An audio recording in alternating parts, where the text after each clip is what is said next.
Hello, everybody. Hopefully this will help you out. There's two questions I actually want to start with that aren't necessarily related to Wevideo, which is hopefully why you are watching this video, is because you want to become more educated and aware of how you can use this tool to possibly make videos for class projects, or if you as a parent kind of want to understand this program that we use to communicate with our students better. So those first two questions that I have for you are, where was the Declaration of Independence signed? And then the second one is, what kind of a car did Master Yoda drive? So the answers will be revealed later on. There are some things that I'm not going to be able to show you because in order for me to show you how to do it, this video would stop recording. So you're going to have to just trust my word for it and pay attention to these specific details that I'm throwing your way. So the first one of those things that I won't get to actually show you, but this is how you get to Wevideo. In your Google search bar, just simply type in wevideo.com, and then it'll take you to a screen where there is kind of this looped video with a girl doing kind of a sideways misty flip, and that's going to be your sign-in page. Over on the right side, you'll see a couple of different sign-in options. Sign in with Google, and that's where you'll look for, if you can see my cursor right here, that's where you're going to look for this, and it'll say sign in with Google. That's the option you will click because the Jeffco Public Schools has purchased a subscription to Wevideo so that we can use it for free. But you have to be using your school email in order to do that. Okie dokie. Once you're in there, then it'll take you to your dashboard. I'm going to go there in just a sec. So you'll see something like this. To get to the place that I am right now, where I am recording my screen, but then also me, you would first click recording. And that's if you want to start with a fresh project. I might sneeze too, and I'm sorry if I do. If you click on videos, that means videos that are already in the process of being made, or if you have already uploaded a bunch of different clips that you have yet to use, that's kind of where the videos will be. And it's telling me that I have a recording in progress, so at least you're still listening to the things that I'm saying. This is what kind of your editing page would look like. Now, if you decide that you want to record something right on the spot, what'll pop up if you click record, you'll get the option. It'll say screen, webcam, screen, and webcam. And so if you do just your screen, that's fine. You just have to have a microphone that's picking up your voice as you're going through, but it will be going strictly off of what's on your screen. So this is what you're seeing, and people will be able to follow along kind of with whatever instructions you are giving them. There's another video that I made earlier that is entirely on how to edit. So I'm not going to necessarily go into that. It's more of recording video and importing video that you've already recorded. With that, hopefully you just saw the button that I pushed, but it's over on the far left and it says import. What you can do is on your Chromebook, you can first open up your camera.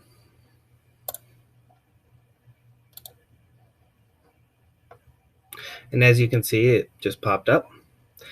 And you want to make sure that you are actually doing the camera and not just the photo. And so if you see this red dot in the center, that is the universal symbol for video recording.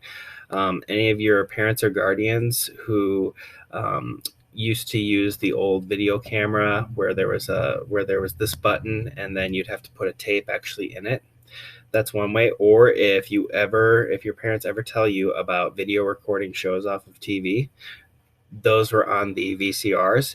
And if all of you have no idea what any of those things are, then I am very old. After you have finished recording from your Chromebook, then you can go and you can actually click on Files, wherever that may be, and you can see if the footage that you just shot uploads into your library. which let's just say that it did. That's where now, after clicking the import button, now you can actually browse to select. And so you can look now on your Chromebook to see all of the different videos that you have, and hopefully you'll find the one that you just chose or that you just shot. You would click on that, click open, and then that would actually pop into right here. Something that I have noticed, it could be because of my internet connection. It could be because I have so many different videos that I have created and exported. It could be many other things, but sometimes this can go a little bit slower. And so have patience and don't rush, or at least don't save this until the last minute. The other way that you can import is if you shoot video footage from your phone. This is the best way if you have this available and you are mobile.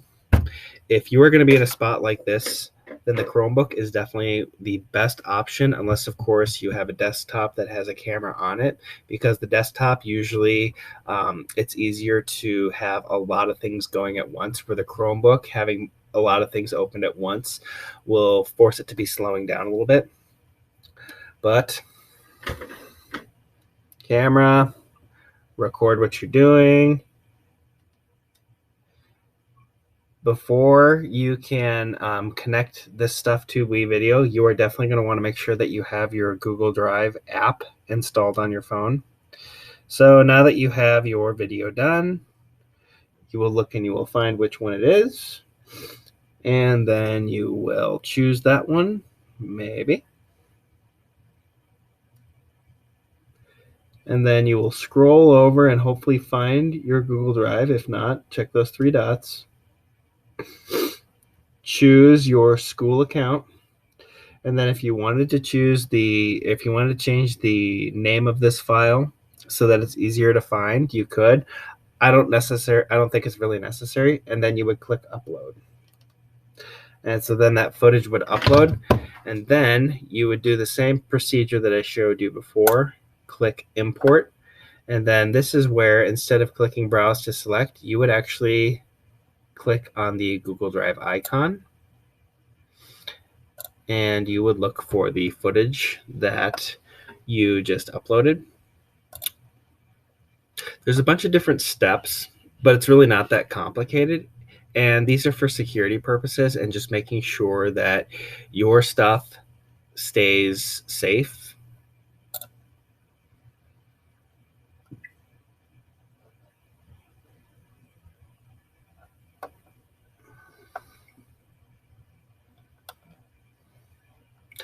And we'll go with that one.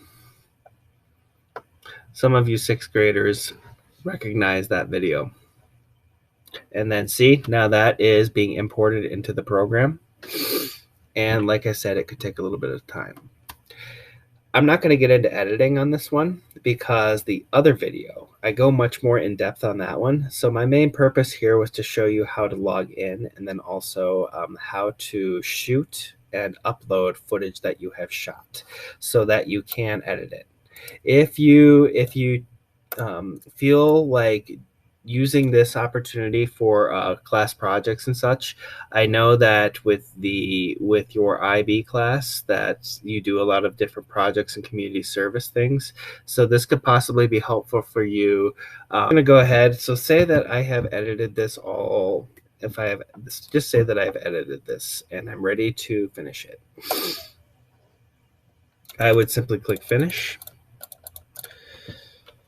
And then I would come up with my title, and I just realized I'm typing on the wrong keyboard.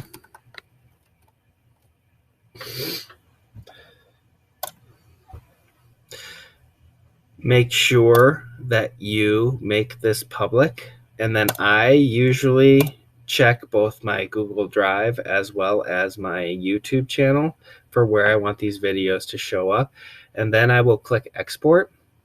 What's really great is once it is finished and it has been successfully exported, then you will get an email notification that has the link And that link you can copy and paste so that it's easy for you to share. And so any students that have me as their teacher, they see this link all the time. And this is usually related to me going through specific instruction on whatever the content is, or whatever instructions I want them to follow. So this one, I'll just show you kind of what that shared link will look like in your email. Right here, you'll notice that it is unlocked. That tells me that it is public and anybody with the link can view it. And then if you're looking for the video link that you want to share to other people, go down here and click to this. And then just make sure that you copy and paste this link to whoever you want to share it. So I really hope that this was helpful for you, and hopefully you'll feel a little bit more confident to possibly go this route if you have a lot of information that you want to share. For me, what this really is beneficial for is getting a lot of information out, but then also being able to remove those awkward pauses or those areas where I stumble over myself. So I'm able to, and the answer to those two questions that I had earlier was, where was the Declaration of Independence signed? On the bottom of the declaration, on the bottom of the document.